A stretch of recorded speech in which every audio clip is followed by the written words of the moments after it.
Imaginez un instant, un simple murmure, perdu dans l'immensité glacée de l'espace, traverse plus de 15 milliards de miles de vide interstellaire. Ce signal, si faible qu'il contient moins d'énergie qu'une unique impulsion d'un neurone humain, parvient néanmoins à franchir des distances au-delà de toute intuition humaine. D'où vient ce miracle? Quelle alchimie de science et de hasard a permis à cette voix, la plus lointaine jamais émise par l'humanité, d'arriver jusqu'à nous, fidèlement, année après année? À mesure que les années passent, la connexion se fragilise. L'énergie de Voyager 1 s'amenuise. Elle ne dispose plus que d'une fraction de la puissance qu'elle avait au départ. Ces générateurs à radioisotopes, alimentés par le lent effritement de très petites quantités de plutonium, perdent chaque année en efficacité. Les ingénieurs de la NASA scrutent chaque signal, sachant que le fil ténu de communication peut se rompre à tout moment. C'est un peu comme si, chaque jour, on risquait de perdre la dernière conversation possible avec un ami parti s'aventurer de l'autre côté de l'océan. Pour prendre la mesure de cet exploit, il faut comparer. Imaginez une ampoule de 22 watts pendue au milieu d'un stade vide dont la lumière serait censée être détectée par un observateur posté sur une autre planète. C'est à peu près ce que nous faisons avec Voyager 1. Son signal est si faible qu'il est des milliards de fois plus ténu que les ondes radio qui nous parviennent d'une station FM locale. Pourtant, ce souffle nous parvient, filtré, amplifié, décodé, analysé avec une patience infinie par les grandes oreilles du Deep Space Network. Ce messager, c'est Voyager 1. Lancé en 1977, à une époque où la plupart des ordinateurs de la Terre occupaient encore des salles entières, cette sonde est aujourd'hui l'objet construit par l'homme le plus éloigné de notre planète. Elle est plus loin que Pluton, plus loin que toute frontière que nous avions osé imaginer. Malgré son âge vénérable, elle poursuit sa route, solitaire, dans une obscurité que l'humanité n'a fait qu'effleurer du regard. Elle défie chaque jour l'extinction mécanique, la corrosion du temps et la distance inimaginable qui la sépare de ceux qui l'ont conçue. Chaque bit d'information qu'elle envoie n'est pas seulement un exploit, c'est une victoire, arrachée à l'abîme, arrachée au néant. Mais pour comprendre la portée de cette aventure et le miracle qu'elle représente, il faut revenir au commencement.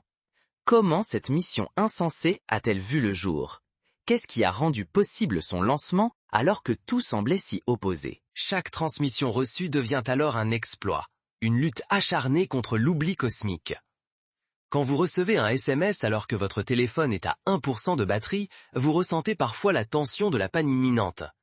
Imaginez la même tension démultipliée par des milliards de kilomètres, par la fragilité des composants, par l'impossibilité de réparer quoi que ce soit physiquement. Chaque bit d'information reçue, chaque paquet de données décodées est un triomphe contre l'inéluctable. Si le lien venait à se rompre, ce ne serait pas simplement la perte d'un vaisseau.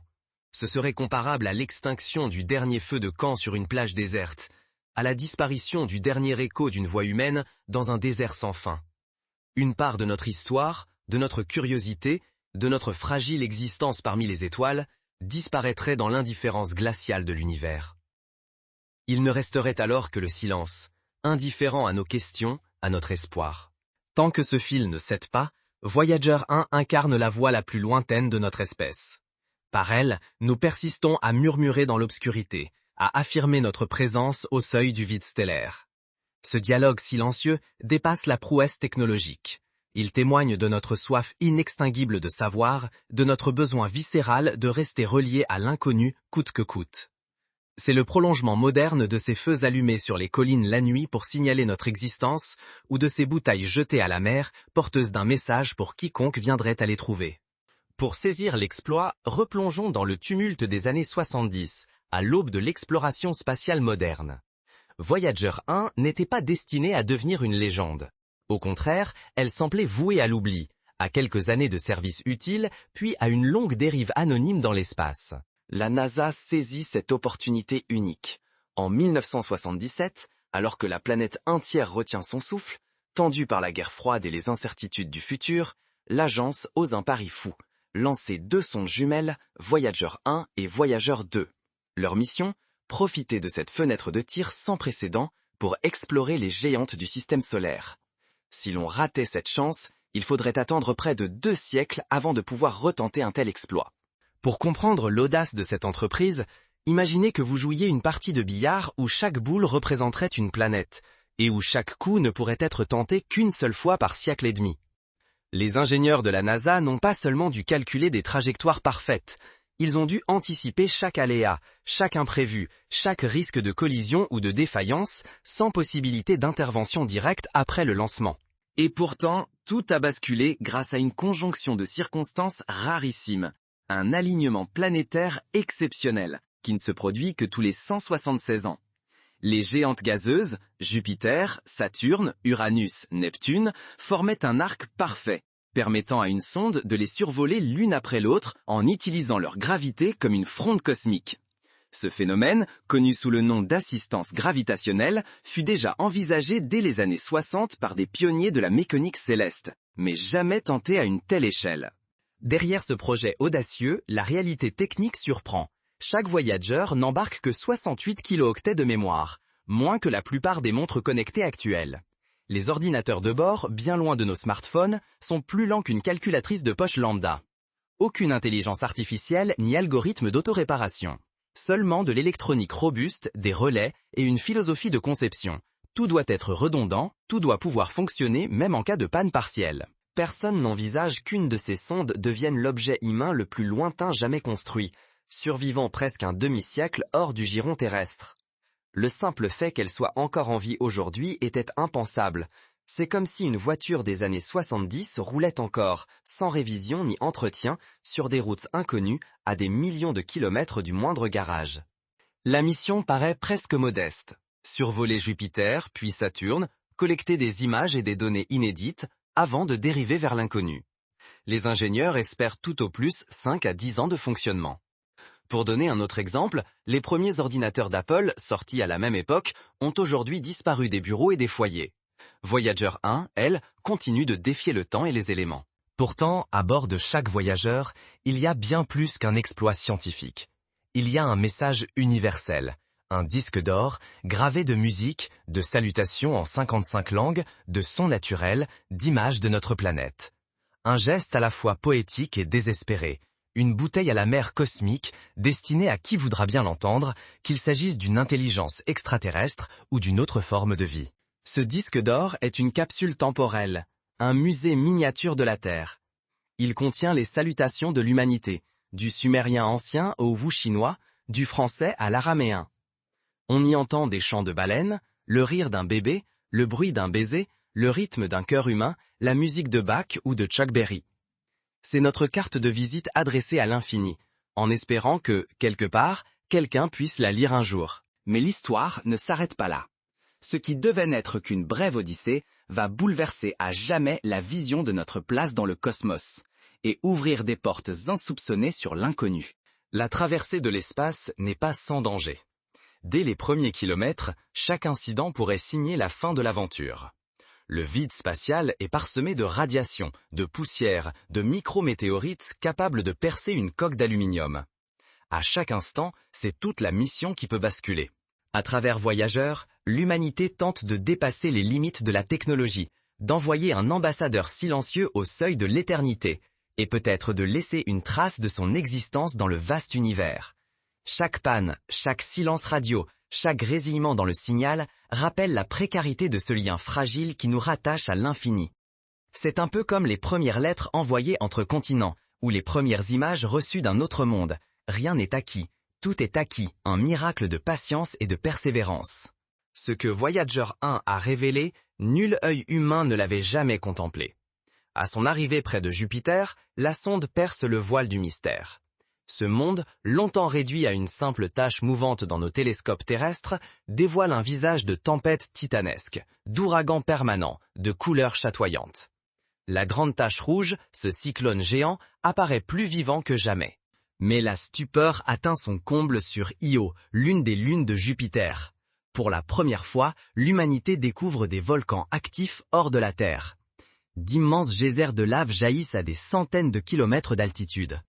Cette découverte remet en question tout ce que nous pensions savoir sur les mondes glacés et fait naître l'espoir de trouver ailleurs, peut-être, des conditions propices à la vie. Au choc de cette découverte s'ajoute une révélation inattendue. Jupiter possède des anneaux.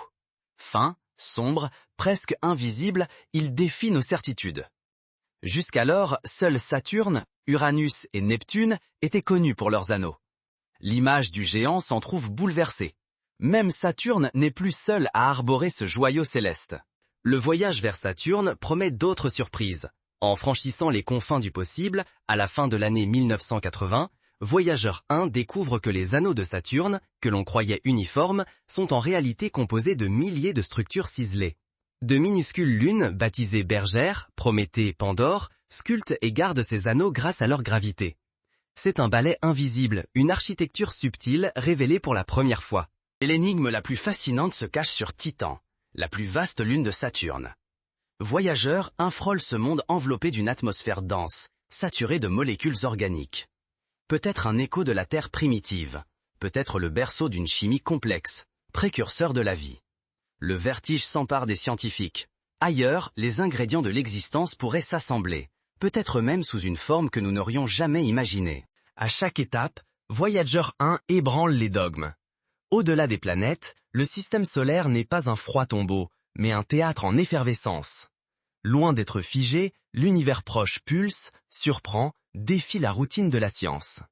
Chacune de ces découvertes, que ce soit les volcans d'Io ou les structures des anneaux de Saturne, a bouleversé la recherche planétaire, inspirant des générations entières d'astronomes et d'ingénieurs. Puis vient le moment de franchir l'inconnu. Ayant quitté le bal des planètes, la sonde s'élance vers l'obscurité interstellaire. Sa grand tour terminée, elle laisse derrière elle le Soleil et tous les mondes familiers, s'aventurant là où nulle machine humaine n'a jamais osé. Aucune mission n'a jamais été aussi loin, ni aussi longtemps hors de portée. Pourtant, même à la frontière de l'inconnu, Voyageur 1 persiste. Reste à savoir combien de temps sa voix portera encore à travers l'immense nuit. Les ingénieurs, eux, continuent de surveiller chaque signal, chaque fluctuation, prêts à intervenir à la moindre alerte. Chaque image, chaque donnée envoyée par Voyageur élargit notre horizon, mais éloigne la sonde de notre étreinte. À mesure que sa voix faiblit, la menace du silence plane sur nos plus vieux rêves d'explorateurs. Cette tension, palpable à chaque transmission, rappelle celle des premières traversées de l'Atlantique, quand chaque jour pouvait être le dernier avant l'engloutissement dans l'inconnu. Mais plus elle s'éloigne, plus le danger grandit. Pour continuer, Voyageur 1 doit économiser chaque watt. Peu à peu, ses instruments s'éteignent, la laissant presque aveugle. Pourtant, une ultime mission demeure. Franchir la frontière du système solaire, atteindre l'héliopause, là où le Soleil s'efface devant l'immensité noire. C'est le seuil, la lisière qui sépare notre bulle protectrice de l'espace interstellaire. Mais comment capter un simple murmure perdu dans l'abîme glacé quand chaque watt et chaque bit deviennent précieux? C'est le défi de Voyageur 1, isolé à des milliards de kilomètres bien après la frontière du Soleil. Pour donner un ordre de grandeur, si l'on voulait téléphoner à Voyageur avec un portable classique, le signal serait perdu dans le bruit de fond cosmique. Seules les antennes gigantesques du Deep Space Network, véritable cathédrale de technologie, peuvent encore entendre sa voix. En 2012, Voyageur 1 franchit l'héliopause. Pour la première fois, un artefact humain pénètre l'espace interstellaire. Jamais une mission n'avait affronté une telle distance, ni un tel isolement. C'est une étape historique, comparée par certains à l'arrivée de Neil Armstrong sur la Lune ou à la découverte du Nouveau Monde en 1492. Pourtant, la sonde parle encore à la Terre. Son signal, 22 watts minuscules, la lueur d'une veilleuse. Ces ondes infimes sont captées par le Deep Space Network. 3 antennes géantes de 70 mètres de diamètre réparties aux 4 coins du globe, en Californie, en Espagne et en Australie. Ce réseau, digne d'un roman de science-fiction, permet à la Terre de rester à l'écoute de ses plus lointains enfants. Mais à une telle distance, la communication devient un duel contre le temps. Entre la commande envoyée et la réponse reçue, il faut patienter près de 45 heures, le temps que le signal fasse l'aller-retour à la vitesse de la lumière. Impossible d'agir vite, chaque action est pensée, chaque erreur peut être fatale. Ce décalage implique une planification minutieuse, une anticipation de chaque mouvement, comme aux échecs, mais avec des pièces invisibles et des règles variables. La bande passante frôle l'absurde. 160 bits par seconde. Envoyer une image en noir et blanc prendrait plusieurs heures. À titre de comparaison, votre connexion Internet domestique est des millions de fois plus rapide. Pourtant, chaque bit reçu est un trésor, arraché au silence cosmique. Analysé, recoupé, comparé à des modèles pour en extraire la moindre information. Chaque problème force à explorer un savoir presque perdu. La programmation en langage assembleur, la gestion de pannes matérielles à distance, la réparation d'antennes ou de circuits dont personne sur Terre ne fabrique plus les pièces. Voyager 1 est devenu une école vivante de résilience et d'inventivité. Les défis se multiplient. Les composants de Voyager 1 datent des années 70. Ses mémoires sont dérisoires, ses logiciels archaïques. Malgré tout, grâce à l'ingéniosité de l'équipe, des correctifs ont été envoyés à distance, contournant les pannes, réinventant d'anciennes solutions. Parfois, il a fallu retrouver d'anciens ingénieurs partis à la retraite, dénicher des manuels techniques jaunis pour comprendre comment dépanner un composant oublié. Mais l'usure ne pardonne pas. Année après année, Voyager perd de la puissance. Ses générateurs nucléaires s'épuisent. Bientôt, il n'aura plus assez d'énergie pour ses instruments, ni même pour se réchauffer face au zéro absolu. La moindre défaillance d'antenne et le contact est perdu à jamais. Chaque bit envoyé pourrait être le dernier. La tension ne faiblit jamais. Une erreur, un dysfonctionnement, et la voix humaine s'éteint, effacée par le vide interstellaire. Cette tension, on la retrouve chez les opérateurs du Deep Space Network, qui parfois passent des nuits blanches à guetter le retour d'un signal faible après une manœuvre risquée. Pourtant, tant que subsiste un souffle d'énergie, Voyager continue d'émettre. Ce lien ténu est devenu bien plus qu'un exploit technique. Il incarne notre obstination à explorer coûte que coûte. C'est le prolongement de l'esprit des navigateurs, des pionniers, des poètes qui ont osé franchir l'horizon sans certitude de retour. Ce n'est plus une simple sonde, c'est notre message lancé dans l'infini, une bouteille à la mer cosmique. Voyager incarne l'exploit de l'endurance humaine, dépassant de loin les attentes de ses créateurs. Elle tient de l'épopée, de la légende, du conte que l'on raconte aux enfants pour leur montrer que l'audace et la patience peuvent défier le temps. Imaginée à la fin des années 70, pour survivre à peine une décennie, elle a défié la durée. Grâce à l'ingéniosité des ingénieurs et à la persévérance des équipes au sol, elle continue d'émettre, alors que ses circuits auraient dû s'éteindre depuis longtemps. C'est comme si une bougie allumée lors du premier pas sur la Lune brûlait encore aujourd'hui dans l'obscurité. Son existence est une histoire de hasard et de ténacité. Si Voyager parle encore, c'est parce que la chance a croisé la résolution humaine. À chaque crise, des solutions inédites ont été arrachées au désespoir, prolongeant un sursis fragile. Rien n'était assuré. Chaque signal reçu est un triomphe sur l'incertitude. Sa force vient de sa vulnérabilité. Avec moins d'énergie qu'une ampoule, privée des avancées modernes, Voyager a survécu au froid, au vide et aux radiations du cosmos. Elle prouve que même les outils imparfaits peuvent porter nos rêves plus loin que toute frontière connue. C'est une leçon universelle.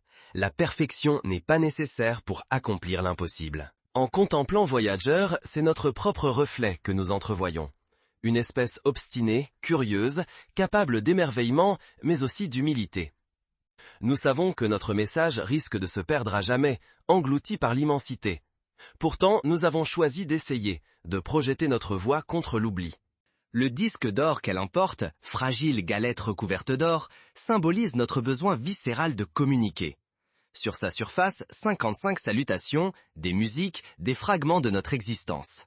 Voyager n'est pas seulement partie explorer, elle témoigne, sans certitude d'être un jour entendue, de notre désir d'entrer en relation. Cette démarche, on la retrouve dans toutes les cultures humaines. Écrire, graver, peindre, pour laisser une trace, même si nul ne la découvre jamais. Bientôt, la sonde se taira. Ce deuil annoncé ne doit pas occulter ce qu'elle a déjà accompli. La valeur de Voyager n'est pas dans la durée de sa voix, mais dans la trajectoire qu'elle a osé tracer, et dans l'intention qu'elle incarne. Poursuivre le dialogue, même sans réponse, même dans la nuit la plus profonde. Oublier Voyager, ce serait oublier que l'humanité sait rêver, persévérer et affronter l'inconnu avec dignité. Ce serait laisser s'effacer la mémoire de notre plus longue poignée de main avec le cosmos. C'est pourquoi chaque commémoration, chaque article, chaque documentaire sur Voyageur n'est pas un simple hommage, mais une promesse de poursuivre l'élan qu'il a porté. Mais la mission de Voyager ne se résume pas à une prouesse technique ou à une prouesse de survie. Elle soulève une question plus vaste. Jusqu'où sommes-nous prêts à tendre la main vers l'inconnu, même sans promesse de retour? Cette question, les explorateurs de tous les temps se la sont posée, de Magellan à Amundsen, de Yuri Gagarin à Neil Armstrong. Un jour, le dernier signal de Voyager s'éteindra. Pourtant, sa mission ne prendra pas fin. Elle vivra à travers celles et ceux qui croient encore que le rêve vaut la peine d'être poursuivi. Elle sera l'inspiration des futurs projets d'exploration, des missions vers Proxima du Centaure ou vers les lunes glacées de Jupiter, des tentatives de créer d'autres bouteilles à la mer interstellaires. Dans l'immensité glacée, là où la lumière du soleil n'est plus qu'un souffle, Voyager 1 avance toujours. Imaginez, une sonde née de mains humaines lancée il y a près de 50 ans, continuant son périple plus loin que n'importe quelle création issue de notre espèce. Sa voix, désormais à peine audible, traverse l'abîme, s'aventurant sur des distances que l'esprit humain peine à concevoir. Un jour, cette voix s'éteindra, les ultimes électrons s'épuiseront, et les instruments cesseront de répondre. L'écho fragile de notre existence s'effacera dans le silence infini. Mais ce n'est pas la fin. Voyager 1, même muet, portera encore notre message. Ce disque d'or, modeste témoignage de qui nous étions, lancé dans l'inconnu. Il continuera sa route, peut-être pour des millions d'années, croisant d'autres étoiles, passant à la portée d'éventuelles civilisations ou flottant à jamais dans le silence. Ce que nous envoyons au-delà de la nuit n'est pas anodin. Chaque rêve, chaque découverte, chaque trace dans l'univers répond à notre soif de sens, à notre refus de disparaître sans bruit. C'est une façon de proclamer « nous étions là, nous avons cherché à comprendre ». C'est la même impulsion qui a poussé les hommes à peindre sur les parois de Lascaux, à bâtir des mégalithes, à envoyer des signaux radio vers les étoiles. Nous aurions pu renoncer, par peur ou par lassitude. Mais renoncer à écouter, c'est accepter l'oubli. Oser transmettre, c'est affronter l'incertitude. Et choisir de laisser une empreinte, fût-elle infime. C'est affirmer que chaque existence, chaque question posée, chaque regard levé vers les étoiles a de la valeur, même si la réponse ne vient jamais. La ténacité de Voyager n'est pas que technique.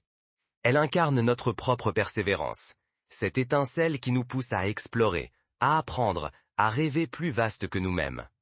L'histoire de Voyager 1 nous rappelle que la fragilité de nos œuvres n'annule pas leur portée. Une onde radio, une poignée de souvenirs gravés, peuvent franchir les frontières du temps et de l'espace. C'est notre humanité, dans ce qu'elle a de plus vulnérable et de plus grand. Alors, la prochaine fois que vous lèverez les yeux vers la nuit, souvenez-vous de Voyager 1.